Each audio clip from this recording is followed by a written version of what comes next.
কৃষ্ণ। আজ পবিত্র কামদা একাদশী বা পক্ষবর্তিনী একাদশী ব্রত পাঠ করছি। কামদা একাদশী ব্রত মাহাত্ম্য। সকলে বলুন একাদশী ব্রত মাহাত্ম্য কি জয়। চৈত্র মাসের শুক্লপক্ষের কামদা একাদশী ব্রত মাহাত্ম্য বরাহ পুরাণে বর্ণিত হয়েছে। মহারাজ যুধিষ্ঠির বললেন, হে বাসুদেব, আপনি কৃপা করে আমার কাছে চৈত্র মাসের শুক্লপক্ষের একাদশীর মহিমা কীর্তন করুন। শ্রীকৃষ্ণ বললেন, হে মহারাজ, এই একাদশী ব্রত সম্পর্কে এক বিচিত্র কাহিনী বর্ণনা করছি, আপনি এক মনে তা শ্রবণ করুন। পূর্বে মহর্ষি বশিষ্ঠ মহারাজ দিলীপের কৌতূহল নিবারণের জন্য এই ব্রত কথা কীর্তন করা হয়েছিল। ঋষি বশিষ্ঠ বললেন, হে মহারাজ, চৈত্র মাসের শুক্লপক্ষের একাদশীর নাম কামদা। এই তিথি পাপ নাশক এবং পুণ্যদায়িনী, মানে পাপও নাশ করবে এবং পুণ্য ফল প্রদান করবে। পূর্বকালে মনোরম নাগপুর স্বর্ণ নির্মিত গৃহে বিষধর নাগেরা বসবাস করতেন। তাদের রাজা ছিল পুণ্ডরিক। গান্ধর্ব, কিন্নর ও অস্পরাদের দ্বারা তিনি সেবিত হতেন। সেই পুরী মধ্যে অস্পরা শ্রেষ্ঠ ললিতা ও ললিত নামেক এক গন্ধর্ব স্বামী স্ত্রী রূপে ঐশ্বর্যপূর্ণ এক গৃহে পরম সুখে দিন যাপন করতেন। মানে ললিত এবং ললিতা এই দুজন ছিলেন স্বামী স্ত্রী। একদিন পুণ্ডরিকের রাজসভায় ললিত একা গান করছিলেন। এমন সময় ললিতার কথা তার মনে পড়ল। ফলে সঙ্গীতের স্বর, লয়, তাল, মানের বিপর্যয় ঘটল। কর্কটক নামক এক নাগ ললিতের মনোভাব বুঝতে পারল। গানের ছন্দভঙ্গের ব্যাপারটি সে পুণ্ডরিক রাজার কাছে জানালো।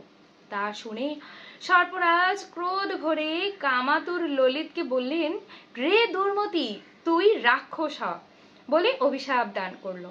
সঙ্গে সঙ্গে সেই ললিত ভয়ঙ্কর রাক্ষস মূর্তি ধারণ করলো। তার হাত 10 যোজন বিস্তৃত, মুখ পর্বতের গুহার তুল্য, চোখ দুটি প্রজ্বলিত আগুনের মতো, ঊর্ধ্বে 8 যোজন বিস্তৃত প্রকাণ্ড এক শরীর সে লাভ করলো। ললিতের এইরকম ভয়ঙ্কর রাক্ষস শরীর দেখে ললিতা মহা দুঃখে চিন্তায় ব্যাকুল হলেন। স্বেচ্ছাচারী রাক্ষস ললিত দুর্গম বনে ভ্রমণ করতে লাগলো। ললিতা কিন্তু তার সঙ্গ ত্যাগ করলো না। ললিত নির্দয়ভাবে মানুষ ভক্ষণ করত। এই পাপের ফলে তার মনে বিন্দুমাত্র শান্তি ছিল না। পতির সেই দুরবস্থা দেখে ব্যথিত চিত্তে রোদন করতে করতে ললিতা গভীর বনে প্রবেশ করলেন। একদিন ললিতা বিন্দ পর্বতে উপস্থিত হলো। সেখানে ঋষি শৃঙ্গ মুনির আশ্রম দর্শন করে মুনির কাছে হাজির হলো। তার চরণে প্রণাম করে সেখানে দাঁড়িয়ে রইল। মুনিবার জিজ্ঞেস করলো, হে সুন্দরী, তুমি কার কন্যা? কি কারণেই বা এই গভীর বনে এসেছো, তা সত্য করে বলো। তদুত্তরে ললিতা বললেন, হে প্রভু, আমি বীর ধন্যা গান্ধর্বের কন্যা। আমার নাম ললিতা। আমার পতির পিচাসত্ব দূর হয় এমন একটা উপায় জানার জন্য এখানে এসেছি।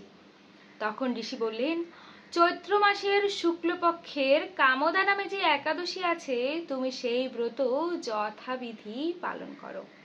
এই ব্রতের পুণ্য ফল তোমার স্বামীকে অর্পণ করলে তৎক্ষণাৎ তার সমস্ত পাপ বিনষ্ট হবে। বশিষ্ঠ ঋষি বললেন, হে মহারাজ দিলীপ, মুনির কথা শুনে ললিতা আনন্দ সহকারে কামদা একাদশী ব্রত পালন করলো। তারপর ব্রাহ্মণ এবং বাসুদেবের সামনে পতির উদ্ধারের জন্য আমি যে কামদা একাদশী ব্রত পালন করেছি তার সমস্ত ফল আমার পতির উদ্দেশ্যে অর্পণ করলাম। এই পুণ্যের প্রভাবে তার পিচাসত্ব দূর হোক।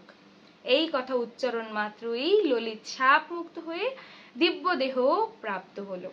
সব একাদশীর ফল কিন্তু সকলকে অর্পণ করা যায় না, কিন্তু এটি এমন একটি একাদশী যার ফল আপনি চাইলে আপনার যে কোনো শুভাকাঙ্ক্ষী পুত্র, পিতা বা আপনার যে আগের যারা ফ্যামিলি পার্সন রয়েছে, যারা গত হয়েছে, তাদের উদ্দেশ্যেও আপনি এই একাদশীর ফল অর্পণ করতে পারবেন। পুনরায় গান্ধর্ব দেহ লাভ করে ললিতার সাথে সে মিলিত হলো। তারা বিমানে করে গান্ধর্ব লোকে গমন করলো। হে মহারাজ দিলীপ, এই ব্রত যত্ন সহকারে সকলেরই পালন করা কর্তব্য।